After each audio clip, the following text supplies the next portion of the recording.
Dapat magpaliwanag ang Department of Health o DOH kaugnay ng makupad na public health communication ito sa gitna ng pagsipa ng mga kaso ng leptospirosis sa bansa. Ayon kay House Deputy Majority Leader Janet Garin, dahil sa reactive approach ng DOH sa panahon ng kalamidad ay hindi na nakakarating ang gamot sa mga nangangailangan nito. Magbabalita si Milky Rigunan.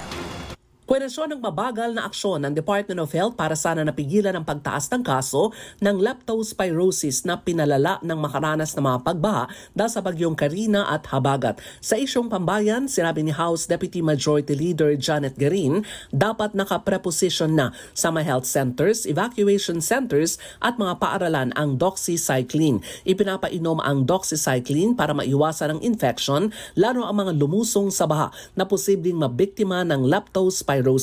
Ayon kay Garin, libreng ipinamimigay ng gobyerno ang doxycycline sa mga government hospitals at health centers. Pero dahil ang distribution na isinasagawa kapag kasagsagan na ng bagyo, hindi na ito nakararating sa mga apektado nating kababayan. Narito si Congresswoman Janet Garin. Nabahaan sila. Ang dapat nun, aggressive. Ang daming health workers, ipadala ka agad sa lugar tapos nandudun dapat ang gamot. Hindi na pahirapan pa. Magre-request ka pa, kukuha ka pa, magbibigay ka pa ng proof na nabahaan ka because it defeats the purpose.